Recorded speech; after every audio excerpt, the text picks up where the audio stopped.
It computes for me that you want to figure out, what is it at my core that I value? What are my values? What matters to me? If I don't have anything standing in my way, what do I want to do that's important to me, and how do I want to spend my time?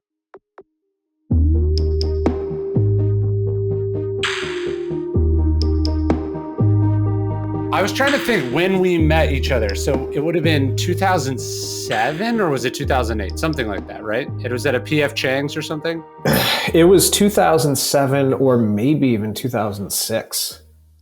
Maybe. Because it definitely wasn't 2008. By 2008, we're kind of into the swing of things movie-wise. It was before that. Right, we were already, we would have been living together then. I lived on the pea-stained dog mattress. Yeah, when you lived on the pea-stained dog mattress, at what year was that? When did you leave college? That would have been, so I left college after that, but that would have been the summer of 2007. Okay, I think maybe early 2007, possibly like late 2006. That sounds right. Right. So that's, how many years is that? Is that like 15 years? Yeah, that's crazy. Jesus. That's fair. That is an insane amount of time. It's also weird now. Like, I don't know, as you get older, you stop. Like, I had to ask Samantha how old I was the other day. I was like, how old am I again? But like, also that I could say something that's 15 years and that's not half or more of my life is also a new thing I'm having to think about. Yeah, I remember when I was a kid, my dad used to brag to me. He'd be like, I've had this down jacket for 20 years. And it seemed, at the time, I was like, wow, that seems like a really long time. And now I'm like, yeah, I think I've got like a bunch of stuff that's 20 years old. Like, it moves fast. You and I talked about Chuck Klosterman, and I interviewed him, but he never talked about this in the book, I don't think. But like, when someone pointed out to me that the 90s, which is the subject of his new book, we are as distant from the 90s as the 90s were from the 60s, is like appallingly, hits you appallingly hard. You're like, whoa, okay, that is like crazy. Well, yeah, because when we were kids, I mean, you and I are a little bit different in age, but I remember in the 90s being in like middle school, folks were really into that late 60s, 70s stuff, and it felt decidedly retro, entirely from a different era. And to think about it now as being like, oh, that was just people being into what was 20 years ago. It's the same thing as the 90s now. Like, I don't know. It makes me look at that past very differently. It felt like we weren't just looking back on a couple of decades, because that's what everyone always does. It felt like we were looking back on a very specific time and place in American culture where you're like, oh, this is the retro time. But like, no, it's just a couple decades back. But also, I feel like the world seemed like, and this is one of the things he talks about in the 90s, which is that like the 60s to the 90s felt like an unfathomable gulf between them. Like, these are different worlds, right? Like the 60s was still a part of the world where the 40s was recent. You know what I mean? Like, it's felt so long ago. And then like 90s, 2000s, 2010s, those do blur together in a way that it doesn't feel like, even 9/11 doesn't feel like some moment where it was like, although the geopolitical stage changed, it doesn't feel like how the world was constituted and what it was made up by that changed. Like, things are still mass produced, things are still digital, like that is like, it feels more constant in that sense. Yeah, I don't remember if he used this word in the book, but he was basically alluding to like the homogenization of culture over the past couple decades. And it's like, it really does blur together. The caveat to that, though, is that I remember thinking in the 90s, I was like, oh man, it's weird that every era had a look to it and a certain fashion style. And we just don't. Our clothes look totally normal. But now when you look back 20 years, you go, no, those clothes definitely look like the 90s. So I wonder if in looking back, what feels very homogenized now will feel a lot more stratified in the future. Yeah, funny enough, the Stoics do kind of talk about that. He talks about like how different these names sound. He's like naming off the different emperors and they're like the most powerful people, like how the names sound so anachronistic and weird, even though like they thought that they would be remembered forever. And it is weird, like how the things that seem like a big deal like just with the passage of not that much time suddenly don't feel like being such a big deal. And then the things that you thought were normal, as you're saying, like with clothes, you're like, oh, I'm just a normal person. I'm wearing a regular shirt and regular pants.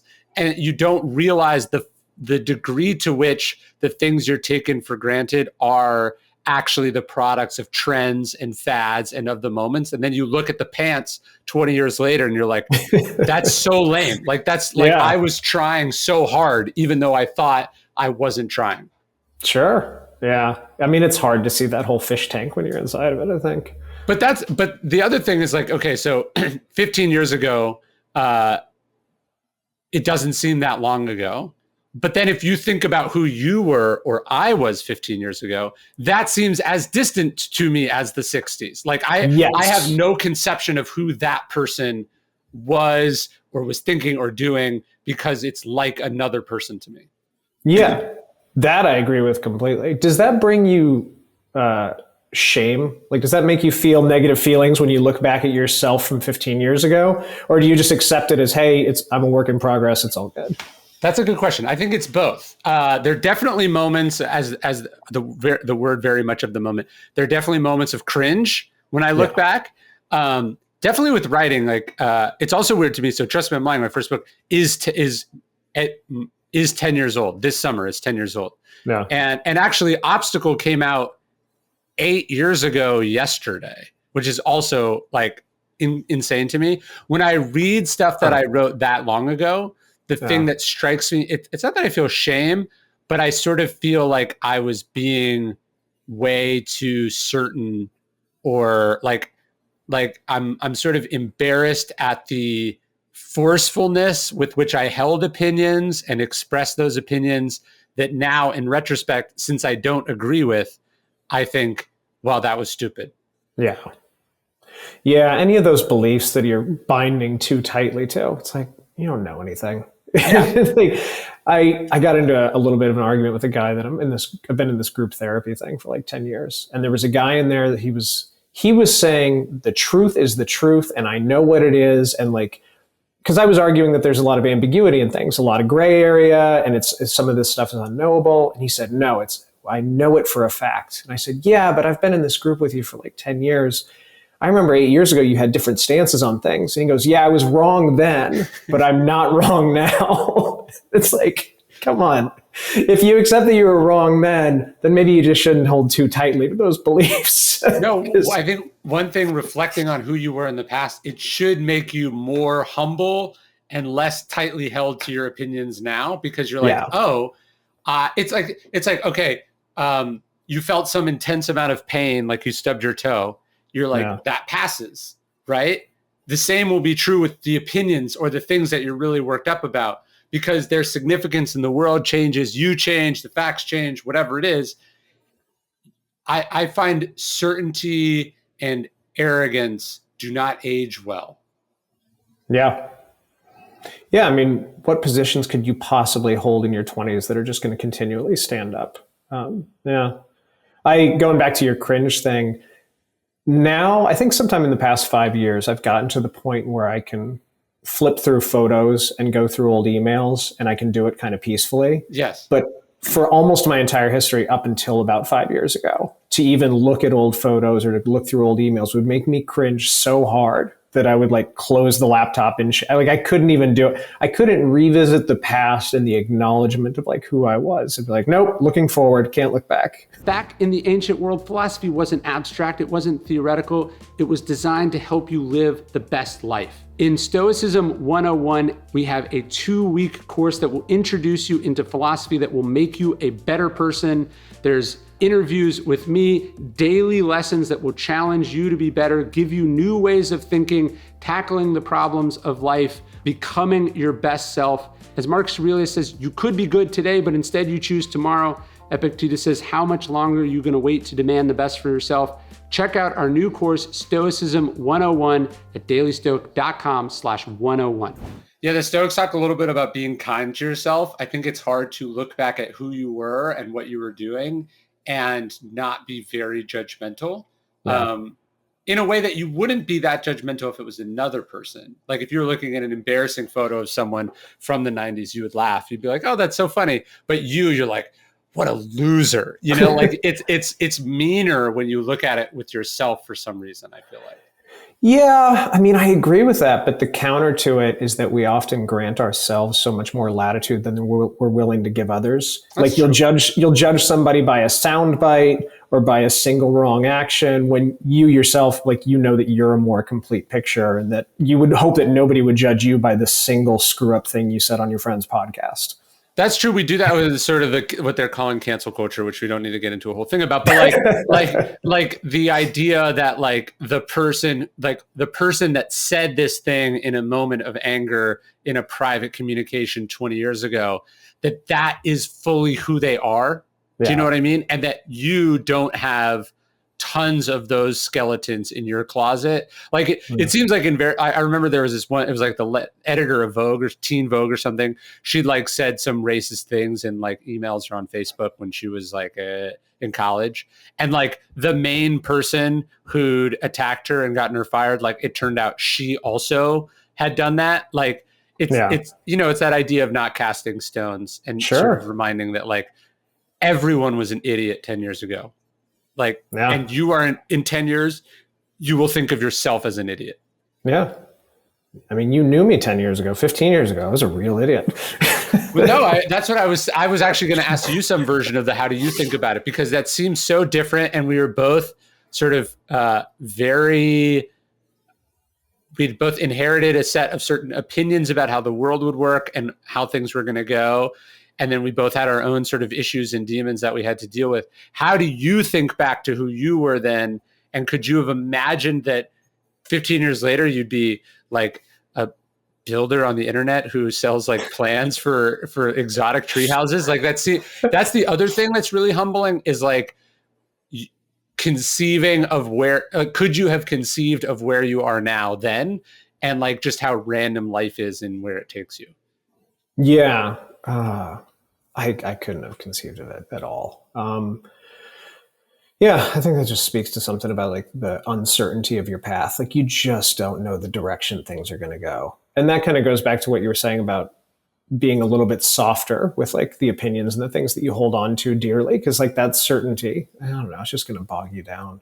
But yeah, I don't know. Like 15 years ago, I think that I was a very different person. I had a very different outlook. I was a lot angrier. I didn't really have a sense of who I was. I didn't have a lot of confidence in myself. I didn't really feel like, you know, I loved myself and that therefore like other people would kind of like me. So I was sort of trying on a lot of different hats and identities, which you sort of saw a lot of back then. And I just, you know, I couldn't have imagined like the path that things would take. It's, you know, a strange turn of events. I mean, and I'm sure the same for you. Like you had your eye on writing, but you know, beyond that, like you couldn't really predict the trajectory things were going to go on.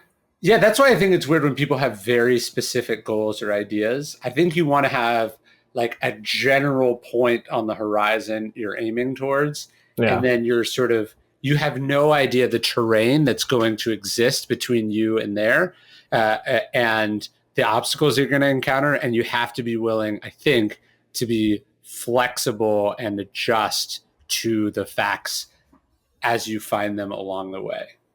Yeah. I mean, it's a long journey. I mean, you're just going to come up against so many impediments. And I mean, it's like that, you know, the Mike Tyson quote about everybody's got a plan until they get punched in the face. You know, like you can be fixated on this is my life goal. This is the thing I'm going to do. Like I've got but it's not going to work out that way. It's just not going to pan out the way that you need it to. And if you're not flexible enough, I feel like you're just going to break. And then like, I do remember you being a very angry person and that being sort of who I thought you were. And I remember being very surprised meeting, like seeing you for something or talking to you something several years later. And then this would sound like the absence of that. It was like, it wasn't like there was a hole, but that was like what you were built around. Right. Yeah. So it was weird to see that disappear and then like, I guess anything could have rushed in to fill that hole. Right. And then, but like I think very rarely do you see it get filled with the opposite of what was there before, which is a roundabout way of complimenting you, which is, I think you replace what was anger with like a lot of kindness and niceness, which again was very unexpected, weirdly. Yeah. I mean, I think if I dig down deep and I kind of look back through years of therapy and self-examination, the problem that I had going on was that I didn't feel good about myself. I didn't feel confident. I didn't feel like I had a sort of identity in a craft and a trade. I'm sure plumbers feel really good because their contribution to society is that they plumb. And I didn't like my stuff was a little bit more open-ended. And because of that, like I thought like I'm going to be rejected. And one of the ways that I pushed back against that, or I felt some power, is like, I'm going to be angry. I'm going to push back first. I'm going to control the situation. And, at least I can kind of, garner an identity as like, I don't know, an angry, volatile person, which isn't much of an identity at all.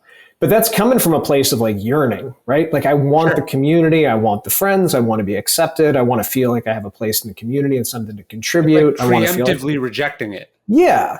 And so if I can eventually get to a place where that's sort of quelled, and like you said, now there's a vacuum, like what's going to rush in? I mean, the things that I was sort of yearning to fill it in, and I was just doing it in a very misguided way, are like, okay, community building and feeling good about myself and, creating an identity and a craft and a trade. And so now, like, I find myself in a place where I'm working very hard to build friendships and build skills, working with my hands, doing a bunch of like kind of community building type things that all the stuff that I do in terms of building is really just like, making stuff with my friends and wanting to, be a part of workshops and put on workshops, that type of thing. And so like that's filling the void that I was, I don't know, kind of replacing before with anger. Because I think you look at it as the polar opposite, but really it's just like, what is that anger a placeholder for? And now like I can confidently sort of, you look at what I've got going on now, and I think that's what the anger was a placeholder for. It's also weird, lucky, fortuitous, I don't know how you want to say it, but like, so you have this coping mechanism, whatever it is, it's anger, it's an addiction, whatever the thing the person has. And it's sort of a not constructive, it's destructive, right? Yeah. And so you get in this sort of downward spiral with it. But then if you switch to something that's positive, that makes the world better, sometimes you get lucky and it becomes a positive feedback loop. So like, you did that. I remember you did the first thing with the swings where you put up the swings all over San Francisco and LA and people started liking it, and then it got attention, and then it became a Coke commercial. But like, I think about that as like you kind of trying on a very different thing and it being rewarded and creating a different kind of loop. Do you know what I mean? Like, and I kind of think about that with my career too, whereas like I was on this marketing track and was very successful and was making money. I wouldn't exactly describe it as constructive, but the Stoicism stuff becomes suddenly, it's like, first off, I'm interested in it. First off, I like it. But then because it actually does something for people in a way that's not extractive the way the other stuff was, suddenly it becomes this whole thing. And you can sort of build your life around this new thing that, because it's making the world better, you actually get encouragement for, as opposed to just like, like things you like you're not forcing it. It's the opposite. You're being like pulled instead of pushing. Yeah. Yeah. And I think that speaks to the flexibility you were talking about before, because it took, stumbling into those paths to find that positive feedback loop. I just kind of, I liked playing in the park with friends and hanging out and doing some weird things, but like hanging those swings and sort of touching upon like, this has some positive thing here. I'm doing something that's creating a feedback loop that's helpful. And same thing with building stuff out in our land and finding that, working with my hands and that kind of design and trade like had a positive thing. In you with Stoicism, like, I don't know, it's not like 15 years ago you had said, I'm going to build a career and a path about writing about the Stoics. Like you had to stumble into that and to be open to the sort of direction it might go. And then to also recognize, here's here's something positive in my life. People are vibing on this. It's working for me. Like maybe there's something here. I should pull this thread a little bit. What is weird, because people ask me about that, like they sort of like, so I was interested, I read the Stoics before I met you. So this would have been 2006-ish. Yeah. And I was interested in that. That's what I wanted to write about. And that's what I was writing about on my blog that nobody read. But I read your blog. Yes, I read yours as well. But we were like the only ones. But like, I just remember, like, I think people think about it as like, I was on this marketing track for a long time and then I switched. And they didn't realize that actually one predated the other. It was just sort of like, I say this and trust me, I'm lying. You know, the word disintegrated, right? We think of disintegrated means like falling apart, right? Yeah. Like a plane disintegrates in the, in the air, but it also means not integrated, right? That I sort of had these different parts. Like I was interested in this thing. I was interested in this thing. I was interested in this thing. I was ambitious. I was young, whatever, but it wasn't all, it was not put together in any sensical way. So like most of my energy and time and ambition was dedicated towards this one career path. But really the thing that I was interested in and cared the most about was this other thing. Yeah. And it took a longer amount of time for them to be integrated, for me to get rid of the stuff that wasn't working, for me to ramp up the stuff that was working. But it was just a weird period. That whole, like my whole mid-20s was just a weird period, or early 20s. But that means that somewhere along the way, there was an alignment of like how you saw yourself and the things you wanted to write about and how the public was seeing you and what you wanted to write about. That's right. Does some peace come from that? And just before you answer that, the reason I'm bringing it up is there's, I can't remember who it was now, but there was somebody that used to write about addicts, and they were talking about the thing that addicts were sort of medicating away was this disconnect between how they saw themselves and how they felt the world saw themselves. And because there wasn't an alignment there was a great dissatisfaction. I think that's right. It's like you can be very good at something. You can be very well liked for something. You can be very well compensated for something, and it not be what you were meant to do. Yeah. And if you're spending most of your time doing what you're not willing to do, or being the person you're not willing to be, I think that causes a kind of distress or suffering that you can either address by looking in the mirror and making hard decisions, right? And like painful, costly choices, or you can go get drunk, or you can work a lot, or you can have you can be consumed by your sex life, or, you can get in trouble. Like there's a bunch of things you can do to distract you from that distress, or you can address it. Yeah. Yeah. Yeah. I think distress is the right word for it. Yeah. Well, the Buddhists, it's dukkha, I think is how you say it, but it's like suffering or like pain. It's just that it's just the things that cause you distress, and, how do you treat that distress? Do you get to the root symptoms or do you get to the root causes, or do you medicate the symptoms more and more until eventually you reach some sort of crisis? Well, yeah. And I mean, speaking from experience, the risk in that medicating away the symptoms as an addict is that you build up these patterns of avoidance and you never really learn how to deal with it, to begin with. And I mean, it just gets harder and harder to dig yourself out of that hole. Yeah. And just you're doing a thing compulsively and then it becomes its own. You do it. You don't even there's this great expression that traditions are solutions to problems we forgot about. Right? So if you think about why do we do it this way? It's probably because at one point someone was like, we should solve this problem. This is why we have this policy, you know? And I think oftentimes the things we do or how we spend our time are solutions to distress or anxieties or fears or bad advice or, things we've internalized. And then we do them for so long that we don't even remember why we do them. We just do them. And it feels painful to not do them, or it feels stupid to stop doing. You're like, I make $200,000 a year as an executive at this company. I should just leave it because I actually have more fun doing X That sounds insane. You know what I mean? And so either, this is obviously the plot of Fight Club. Like, he has this life that deep down he knows is wrong, and his subconscious has to destroy it for him to be able to leave it. And I think that is, flaws of the book and movie aside, that is a very common modern predicament. Yeah. I mean, then it brings up a complicated relationship with like bucking convention and changing things up. Because on the one hand, you go, well, this has probably been done this way for a while. But on the other, sometimes like it feels like you need to kind of shake things up and do it a little bit differently. There's also like when it comes to behaviors, like, how many, I know I keep coming back to the addict thing, but like how many alcoholics have said like, well, now I think I can have a drink because like things are going pretty good for me. And they're forgetting like the reason things are going good for you is because you haven't been drinking. So like there's that push-pull relationship with I think that I should change things up dramatically because there might be some good that'll come from it, or to buck convention of how things are typically done. But then on the flip side of it, it's like, well, perhaps things have been done that way for a reason, and perhaps you shouldn't rock the boat too much. Yes.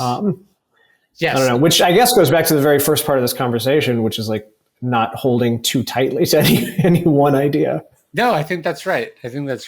No, so it was fast. I don't think I would have predicted the direction you ended up going, but it's been very interesting to like. I think that's the other thing that I do like about the economy and how the world works is just like you really can do. Like you can have weird jobs, like that can be a thing that you do, right? Like you're like, oh, I bake tree houses for a living or whatever. Like you're like, that's a thing, you can do that. Even now, I think like it's like, oh yeah, I talk about an obscure school of ancient philosophy. That's my job. And they're like, oh, did you go to philosophy school? No. Like, oh, do you teach at a university? No. How does it work? I don't know. It just works, like so that is the tricky thing about those conventions too, is like some of them exist for a reason and some of them are totally made up dumb stuff. And you have to know which ones you can sort of knock the legs out from under. Yeah. Yeah. You talked about this on your podcast with Chuck Klosterman. You're talking about movie making and like some of the approaches there, and like, well, why do we need to do it this way? It's like, well, there's a reason, because everybody's been making movies this way for a while. Like they've worked out the kinks. Not all conventions need to be bucked. Well, no, it's extra tricky if you have built a career breaking conventions. How do you then respect the conventions? Right. Yeah, so like totally. Like you look Elon Musk, right? Every company, everything he's ever done, they're like, that won't work for the following reasons. Right. Mm-hmm. But I saw this at American Apparel. If that becomes your identity, like I break conventions. I don't think about what those people, the DJ Khaled, I don't listen to what they say. Well, sometimes, in fact, a lot of times they are right. Right. And so you're like, if you develop this sort of, this is where what I think the colloquial definition for this would be ego. If you develop the identity that you intuitively and instinctively know better than everyone, eventually you will bump into the thing in which that is not true. And that will be your Waterloo, like rock bottom crash. That will be the thing that brings you back down to earth. Yeah. Well, I mean, I've been seeing a bunch of stuff on social media in terms of like people's profile pictures and their bios, talking about making fun of the fact that folks are into the current thing, whatever the current thing is. And Mark Andreessen talks about this. And so there are many people I've come across now where their entire identity is pushing back against that, to lampoon it and to say, I am not for the current thing. Well, if that's your entire identity, pushing back against the conventional wisdom of whatever the population is generally into, you are also going to find yourself in a position at some point where you are absolutely on the wrong side of a topic. Like you can't just bind that tightly to I buck convention. I do what others tell me I shouldn't do. I do what they say we shouldn't, and they are wrong about the current thing. Like to just push back against the nebulous they is always going to leave you in a bad place eventually. Yeah, well, Peter Thiel says, it can't just be you put a minus sign in front of stuff. That doesn't work, because eventually it's you're putting the negative sign in front of a life-saving medical technique or what. Like I saw Andreessen and Elon Musk talking about this the other day, where they were like all of us, like they were talking about free speech and this and that, and then all of a sudden they're like opining about like SSRIs and antidepressants, and it's like, look, first off, you might be right. The chances of you being right are very low because you have zero understanding or training in this thing. And also, this isn't the same as speculating about, whether the Patriots should draft so-and-so or not, right? Like you're talking about a thing that millions of people depend on or believe they depend on to literally not commit suicide. So maybe just shut the fuck up, because like you know what I'm saying? Like this sort of intuitive, reflexive, like my identity is I challenge whatever those people think.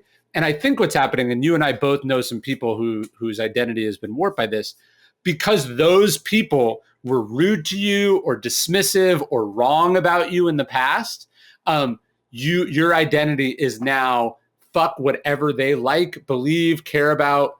So it's even pettier than just like, I think the opposite of whatever the crowd thinks. It's more like spite, like politics of spite. Like, I don't like those people, so whatever they like or think about or support, I'm going to reject, even if they happen to be right about this, that, or the other. And it takes you down a dark corridor. Well, I mean, that now you're just speaking to like the sort of national division and culture wars in this country. Of course. But also like where you're talking about Andreessen and Musk, that's the downside of that positive feedback loop we were talking about earlier, where you see success in a thing, you get rewarded for your expertise in one sector, and like society loves you for it. You got fans, you're doing well, things are great, and now you feel comfortable stepping outside of your lane. I've seen what's his name, the astronomer guy. Oh, Neil deGrasse Tyson. Neil deGrasse Tyson. Like, I've seen him speak about a few things where I think he got really enabled by such a positive feedback in terms of like his contributions to the scientific community and, specifically in his field. And then he'll speak about other stuff that's way outside of his lane. It's not quite as far outside of his lane as Musk talking about SSRIs, but it's like, I don't know, man. I think maybe you should just keep talking about stars. Well, I read an interesting study once that was saying that, oftentimes conspiracy theorists are like, obviously there's the Alex Jones sort of whack jobs out there. That's not who we're talking about. But like the people that propagate the sort of real big conspiracy theories are almost always academic experts in something else. So they're an astronomer or a sociologist or an expert in this kind of medicine or on this diet. And what happens, this is what ego does. Ego makes you think, I'm an expert here, I'm an expert in all things. Like you carry on the certainty built from years of study in X field. You carry it around like a backpack. When they talk about privilege, the invisible backpack. The certainty is your invisible backpack. Like you're just walking around convinced that this thing that you thought about for 3 seconds is rooted in the same 20 years of study as your scientific observations in that exact field, and they're not. And that's why you're being a crazy person. Yeah. I mean, you hit the nail on the head with that word certainty. Like that's what I've kind of come to see as the poison. And it creates like a little bit of a weird relationship with the truth, because I want to feel good about certain things. I want to listen to experts when they tell me I should do this or do that. But by and large, like certainty, real diehard certainty is something that I see as, a negative thing in my life. And I certainly don't appreciate it generally when I tend to hear it from most folks. Like, I just, how can you be so sure about everything? I mean, and of course, that's a conversation that used to be less problematic. Now we're dealing with people who think the earth is flat. And I feel like you can be pretty certain that the earth is a sphere. But yeah, I don't know. That certainty and ego, like it's been poisonous for a long time. Well, that's a tricky part too, right? So like conspiracy theorists that like say believe the world is flat or anti-vaxxers or whatever, they're like they're wrong about a lot of stuff. But you can't be like, well, what does Alex Jones think about X? I think the opposite of X. Right? You have that reflexive pushback. Because you're actually doing the same thing. You have to go, putting aside what everyone thinks, what do I think about this independently? Do you know what I mean? Like politically, like let's say you find like Musk repulsive for like the things we were just talking about him saying and other things. Like if you then predict he's going to be a failure and everything because you don't like him personally, that's going to cost you. Right. Yeah. Like, or if you are repulsed by this political figure and therefore reject every part of the plank that their party or that their campaign is built on, you're going to miss the handful of things that they're actually not wrong about. So you have to have this discipline to be like, that's what Thiel told me. His definition of sort of being anti-mimetic is, mimesis coming from the philosopher René Girard, is it's not that you just do the opposite of whatever the crowd is. It's that you try not to think about what the crowd thinks and you try to come up with your own opinion based on as much independent information as possible. Yeah, and the benefit of that is that whatever certainty that affords you in the moment, that philosophy means that you're always open to new information. So you're flexible, you're moving with it, you're allowing your opinions to be changed, which frankly, these days is about the biggest compliment I can kind of give somebody, is that I see that their opinions are sort of open to be changed with new information. Yeah. All right, I wanted to ask you about something. So you sort of built up this whole new life, and then suddenly all the work that you'd done literally burnt to the ground. Talk to me about the fire and how you responded. Because I remember finding, again, for a person who'd been angry and had some issues in the past, I remember finding your reaction to it I remember finding it remarkably self-controlled and calm, considering the circumstances. Sure. You want me to give a little background on that property? It's not just you and I here, right? Yes. So like 6 years ago, my wife and I, bought a property up in the mountains. It was just like a piece of dirt, recreational land. We were like, okay, we can't really leave our house just yet. We don't want to leave the city of San Francisco. We want to have a place where we can kind of like host friends and gather and, like spend kind of quality time that we'd done at like friends' ranches and Airbnbs. So we're like, we're going to buy this land and we're going to kind of build it out. And then we just spent the next 4 years building. And when we entered into it, we didn't have much of a skill set. Like, you having known me for like 15 years, you know that I was probably the guy you might call over to help you try and fix your dishwasher, but I didn't really know I tinkered, but I didn't really know what I was doing building wise. And so we just started plotting down this road of like, okay, we'll bring some friends over and we'll clear some trees and we'll build a picnic table. And then we'll bring some more friends over and we'll try our hand at like a little pavilion. And then maybe like, I don't know, let's organize a big weekend get together and have a friend fly in from out of town. And we'll try building a deck up in the trees, like a little treehouse deck. And we just kept doing that until after a few years in, we had a cabin. It was like featured in magazines and stuff. We had a network of tree decks, a wood-fired hot tub up in the tree, a very nice outhouse, sheds and hammock stands and hammock hooks in the trees and a fire pit and a little network of trails. Like we built out this full little adult retreat center. It was just for us and our friends to use. And when we would do these big annual gatherings or like weekend hangs, the invite list, what started out going out to maybe like 6 or so people, toward the end there was going out to about 60 or 70, just because the build parties and the big hangs and stuff, it just attracted like-minded people, good quality friends of friends, that type of thing. So we had, got archery and axe throwing, summer camp vibes. It was just a total Zen retreat space that everybody loved. It was like a place and a reason to gather. We had a bunch of friends that would fly in a couple times a year. It was a whole thing. It was really beautiful. And then California wildfires of 2020, one came through and just burnt it all to the ground. And I didn't really touch on this a second ago, but like I mean, we built out the plumbing in that place, all of the trails, every bit of infrastructure, the roads, like other than planting the trees, if there was anything there that looked like it had a human hand on it, it was something that we did. We didn't really hire anyone to do anything. So yeah, 2020, August 17th, I think, wildfire came through and just annihilated it. Nothing was left standing except for like the larger trees. All the small ones burned, everything that we built. Roads remain, but that's about it. And yeah, my reaction to it was I said this a bunch of times to people, and it's sort of the cliche thing to say, but I don't mind losing the stuff so much because it was the experience that was gained and like the quality time with friends. And I have a bunch of caveats to that, but the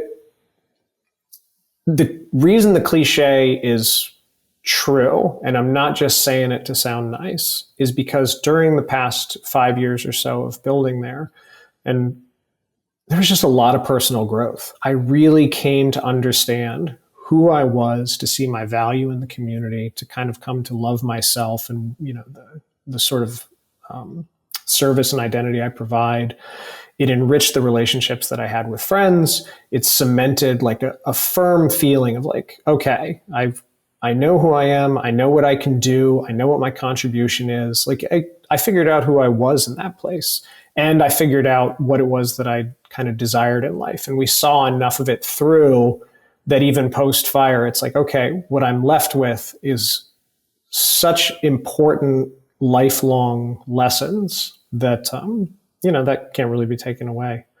The caveat to all that is that what goes hand in hand with it is that thing was a huge social tool. Yeah. It was a reason and a place to gather. Like I said, we had friends flying in and we're doing big events. And the truth is,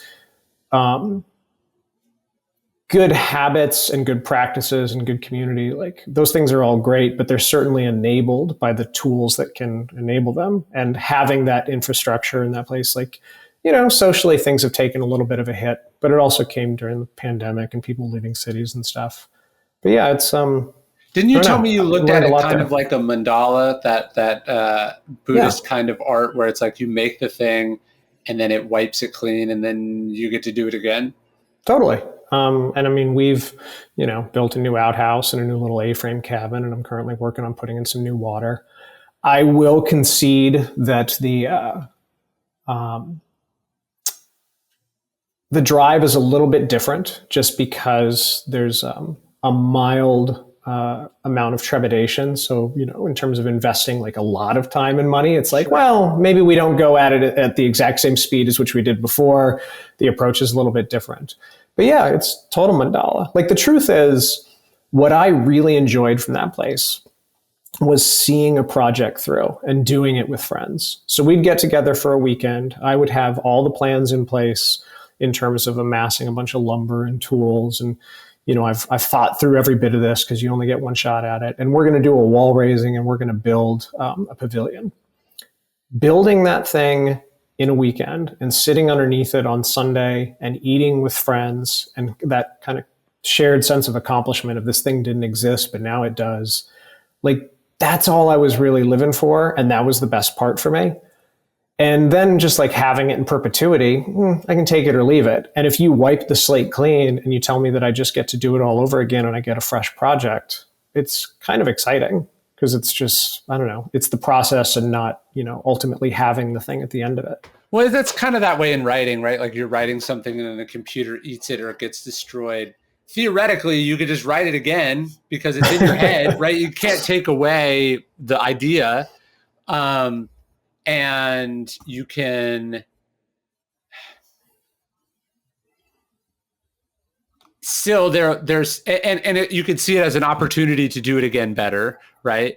But There is something less fun about doing it the second time in that it's not what you have lost is the first timeness, right? Like you've lost doing it uniquely for the first time, which is probably why driving back from a trip is not as fun as driving there. Like you already saw it.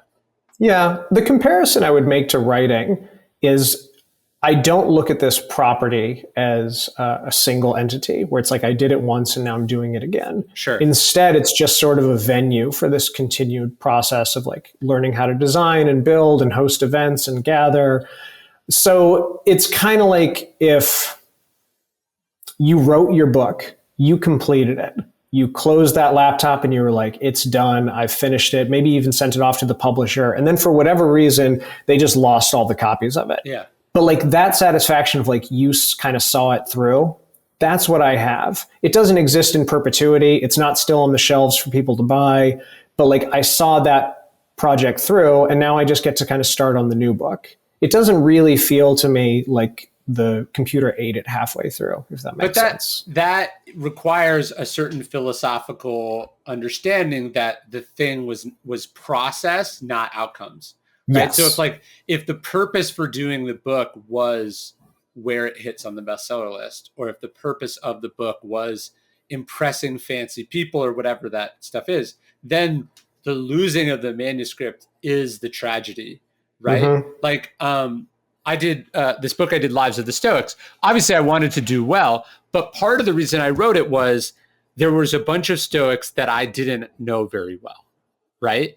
And so even if that book had never come out, or even if it had sold 0 copies, I would be better because of what I learned to write the book, right? Yeah. And so if you can think about doing the things, to me, that's the ultimate distinction about process versus outcomes. Are you doing it because you enjoy the process? Are you doing it for what you get out of the process? Or are you doing it for what happens at the end, for the reward at the end of the process? Those are very different mindsets. And one is much more fragile and vulnerable to what happens in the world than the other. Yeah. I mean, I hate to like just categorize something as wrong or worse, but it feels like you're hanging a lot on that second one, things that are beyond your control. You just don't know how it's going to turn out. That's right. You know, in Obstacle, I tell this story about Edison, and this is when his Menlo Park laboratory burns up. And I say this line in all my talks because people love it. But you know, he rushes in, his factory's on fire, and he finds his son standing there, and he goes, "Go get your mother and all her friends. Will never see a fire like this again." And I love that because it's not just like I'm not going to be bitter about it afterwards, but also like, man, this is cool. Like even if you're like, it's like when you're a kid, you build I do this with my kids all the time. You build the thing. The fun part is knocking it down, right? Like It's not that you made it and now you have to protect it forever and keep it exactly as it is. That is not only not fun, it's the opposite of fun because now like you're walking on eggshells and you can't, you're scared all the time. And I think that one of the tragedies of people who become successful or do stuff is that you become very risk averse. You become very protectionist because you can't fathom not having what you didn't have not that long ago. Yeah. I mean, it's just a dangerous road to go down because now, I mean, there's just so much that's beyond your control. You want to steel yourself against all the things that are bound to happen in the world. Yeah. And don't you think, like I wrote an email about this a while ago, which is like, obviously you're scared about someone taking this thing from you, your house burning down, even losing people that you love. I was saying like, they can take it from you. They again, life can take it from you, but it can't take that you had it from you. If that distinction makes sense. Oh, of course. And if we can remember that, I think it does make us much more resilient. It's like, yeah, the marriage blew up, but like the 10 years were good. And you can't take that away. Like I control the memory of the thing, short of Alzheimer's or whatever, is always yours. Yeah. That's it's funny you talk about the marriage there. People talk about like, failed marriages. Yeah. The marriage failed after 20 years. They talk the same thing about businesses. The business failed. Like, yeah, but it was doing well for like 25 years. Yeah. Right. Like, it didn't fail. Like, yeah, there's an idea that something's supposed to persist in perpetuity, I guess. Yeah. I've said this to a bunch of people. Like, I wish I could have seen the cabin burn down. It must have been an awesome fire. Yes. The handle, when Molly and I went back to the wreckage, we were thinking we might be able to salvage some souvenirs. I thought like, my cast iron pans might be in there or something. The handles melted off the cast iron pans. Our stove melted. The wood stove that's supposed to hold up to a fire inside of it, it melted.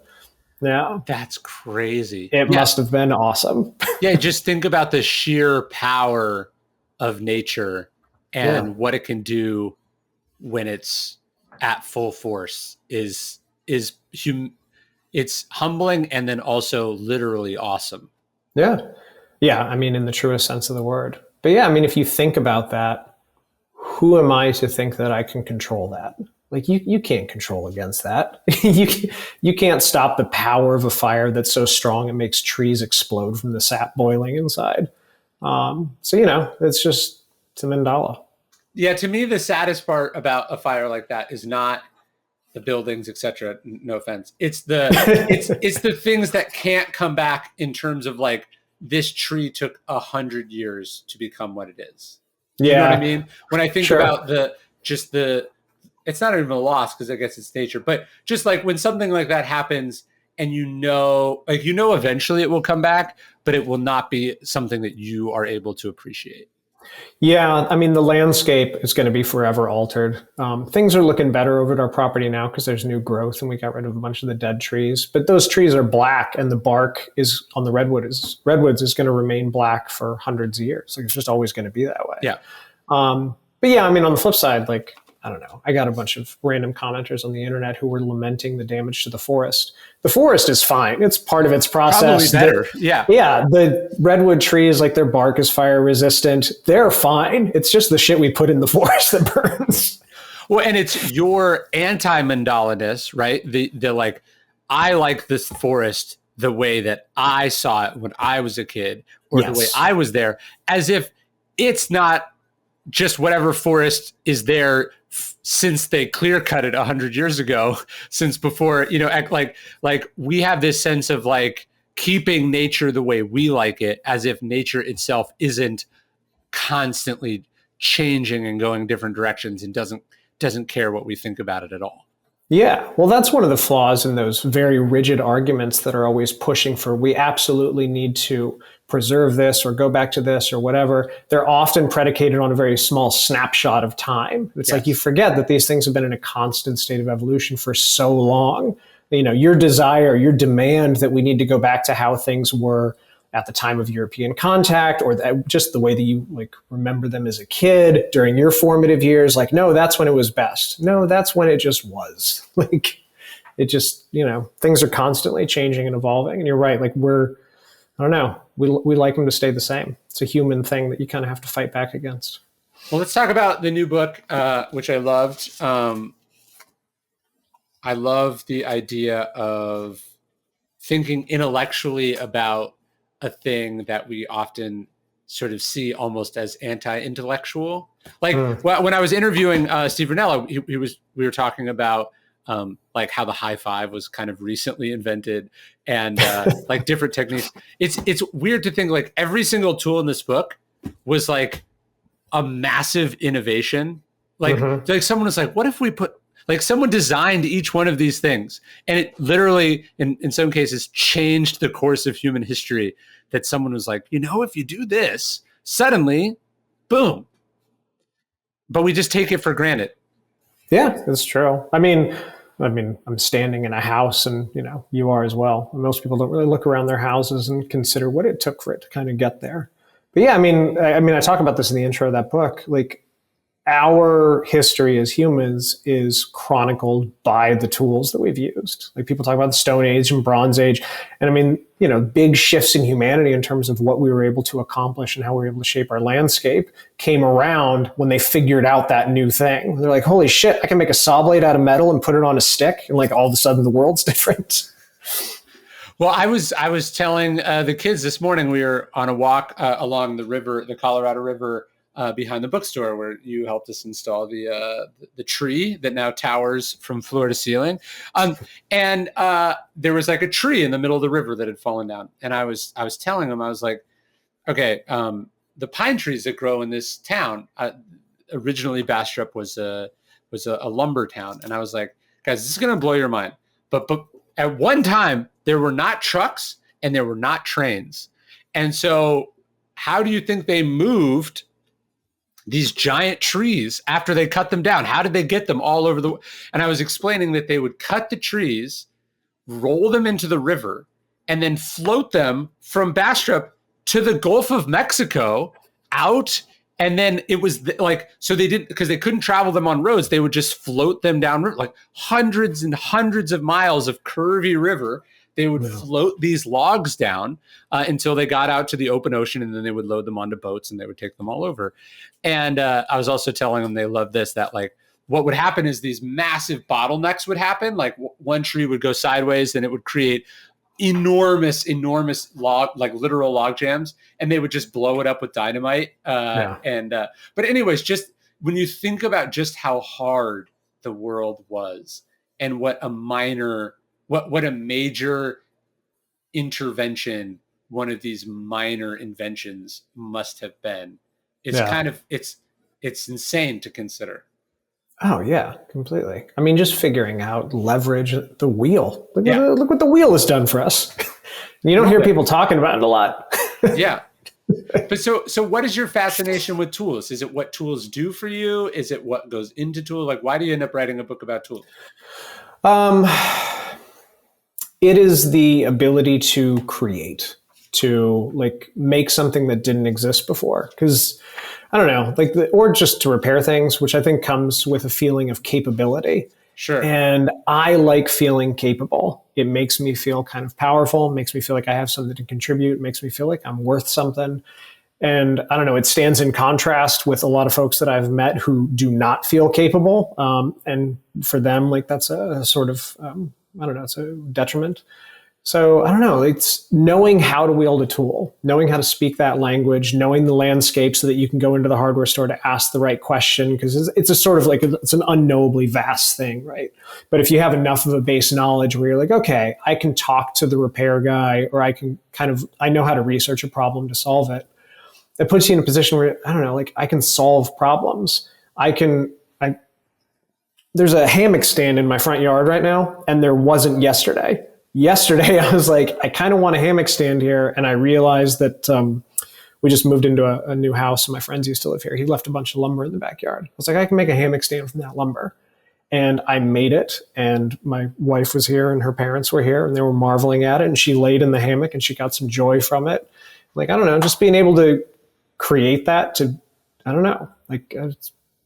shape my world, fix problems. It's just great. And you can't really do that without tools. And I mean, it's a broad definition. Like this book, I tend to cover tools that are just in the shop, garage, home, apartment, that sort of thing. But the truth is, like, if you're cooking or knitting or whatever, like the world's full of tools.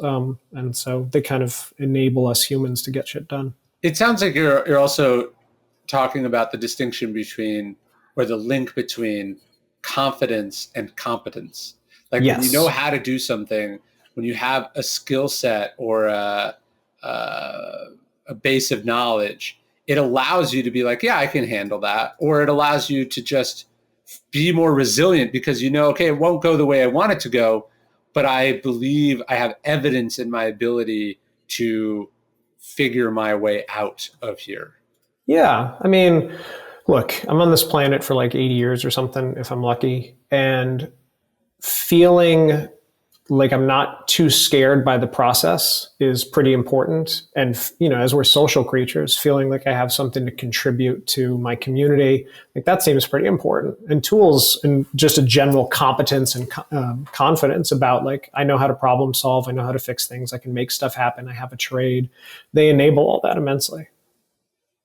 Yeah, that makes sense. What do you think of the remark from Aristotle that the most important thing in life is figuring out how you spend your leisure time? Like the idea that you figure out what your hobbies are. Like, what do you do with like your free time? It strikes me as you have a pretty good answer to that question. What do you think of the question? Yeah. I mean, I guess that's just Aristotle getting down to like what matters to you, because yes, like that's what you do with your free time. You do the things that matter to you. And there's that incongruence between the things that matter to you and the things that you have to do. As we said before, kind of brings you a lot of displeasure and discomfort. I was about to say, like, a lot of folks would strive to figure out how to, do the thing you love and you'll never work a day in your life. And there's kind of some truth to that, but it also seems like a path to pervert the thing that you love. So there's, Sure. I don't know. But yeah, it computes for me that you want to figure out, what is it at my core that I value? What are my values? What matters to me? If I don't have anything standing in my way, what do I want to do that's important to me, and how do I want to spend my time? And I'm very fortunate that I've stumbled down a path that has put me in a position where that's just all of my time now. I don't do anything that I don't want to do. I work on projects that bring me joy, and I help out friends. I drove halfway across the country to help you put that tree up, and it makes me very happy that I was able to do that. Like that's a sort of dream existence for me. I figured out. Yeah. That was the last thing I was going to ask you, which is, you told me that the sort of Stoic idea of Memento Mori was in part, or was part of that, like, why am I spending my time on this? How am I going to spend my time? Yeah. Walk me through how you came to that, why you decided to give up a pretty well-paying job to change your life to just sort of do cool-ass projects. Yeah. For years, I have been inching closer and closer to kind of that position and a decision point of, like, I could leave my job to spend my time doing the things that matter to me. But it is so hard to make that jump because you're sitting on a cushy paycheck. It's stable. It's got nice health insurance. I was making more money than I've ever made for what was honestly probably the easiest job I've ever had. And it's very difficult to turn that down. And every year that goes by that I'm going deeper into it is just like more money that I'm saving for retirement or more money that I'm socking away. Like, the math says you shouldn't leave your job. Yes. So I kind of kept putting that decision off for quite a while. And then somewhere deep into the territory of thinking about it, I don't know, I got like your 7th email talking about, the Marcus Aurelius quote of, like, you could die tomorrow. Let that determine what you say and do and think now, something to that effect. That's exactly. And I do remember that one of those struck a bit of a chord, and I was like, fuck. Like, I could die tomorrow, and yes, I made the decision. I was like, all right, like, I'm actually going to leave my job. And that I left it, I made the decision to leave, and then my property burned down and I still left. So I was like, no, like, this is, I made the decision in large part to leave and to focus on things in my property. And even after it burned down, I was like, well, it wasn't the place, it's the process. I'm still doing this. And now, like, I just spend all my time working on personal projects and projects with friends, and it was absolutely the right decision. But it came in large part from thinking about that quote. Yeah. Yeah, it's funny. People sometimes are like, why do you say the same thing over and over again? Well, because not everyone gets it the first time, for starters, and it's not like there's anything in that quote that you haven't heard of. Like, we all know you only have so much time and blah, blah, blah. But it's like, can it get you at the right time when you're in the right position? It's the timing of it is everything, right? Yeah. Like, and this is the other Stoic idea of, we don't step in the same river twice. Like, are you in a position where it can hit you? Then it might work. And you might have to hear it like 500 times before it makes sense to you. Totally. I mean, it just doesn't always land the same way every time. You got to be in the right headspace. And then also, I think that it's, kind of the tenet of advertising, right? To, like, continually keep planting the seed. And eventually, if you see Coca-Cola enough times, maybe by the 10th time, you're like, I think I need a Coca-Cola. So, I mean, I think that it works that way a little bit as well. Like, you planted that seed and it was in there sort of like gnawing away for a while. And then, one day you read it the 8th time and you're like, it lands a little different today for whatever reason. And it motivates that change. Yeah. That, what's the expression? When the student is ready, the teacher appears. Yeah. It's been good. I appreciate it. Thanks for blasting those emails out all the time. Yeah, of course. That's my job. I like building those. I like the ephemerality of, like, I wrote this thing it will go out to a group of people, and then it might as well not even exist anymore. Do you know what I mean? Like, and then so 6 months later, I can do it again because everyone forgot what I said the last time. But those are the things that I like building. I like the little puzzle of the daily email of it. You know what I mean? I totally get it. Yeah. I felt similarly about the book and finishing it up. Like I felt really good about the research I put into it and figuring out how to organize all those different tools and to sort of catalog those things. And now that it's done, I'm good. Like I don't actually care if anybody buys it. Like I'm satisfied. Well, don't tell the publisher that, but I very much relate to the expression. All right, man, this is awesome. I appreciate it. The book is great. This is my marked up copy that you gave me. And there is a physical manifestation of it, not just in the store, but at my house in the tree house that you helped me build also. Nice. I'm glad that thing's still up. It hasn't collapsed yet. It has not collapsed yet, and it's going strong. Cool. Good talking with you, Ryan.